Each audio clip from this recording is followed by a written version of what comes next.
Passenger traffic is still nowhere near what it normally is this time of year, but SeaTac says this coming weekend should be its busiest since the onset of the coronavirus pandemic. Starting at the end of the month, as part of the check-in process, Alaska Airlines will ask travelers if they're experiencing flu-like symptoms and whether they've been in close contact with anyone with respiratory illness.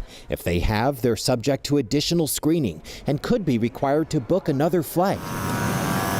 In the cabin, there are new cleaning procedures. Flyers must wear masks during their journeys, and Alaska's blocking off middle seats through July. The carrier says travelers can take additional steps to stay healthy.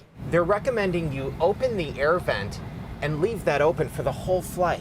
The air filters in this aircraft can remove airborne contaminants like COVID-19.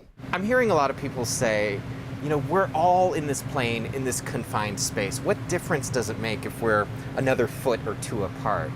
Do these things make a difference, these steps that Alaska's taking? I think they do. I think it's important for guests to feel confident in their safety, and we're in truly uncertain times right now, and it's important that we take steps and make sure that people are feeling comfortable to fly. But some customers who've had to cancel trips are still uncomfortable rebooking. Alaska, like other airlines, is letting them cancel without fees and offering credits for future flights. Why not refund the money to those customers instead of giving them a credit? Well, what we're doing is we're actually extending the credit all the way through May 31st of 2022. So you almost have 2 full years for which you can use that travel credit to fly again. It's a cautious return to travel for passengers still adapting to new airspace. At SeaTac, Ted Land, King 5 News.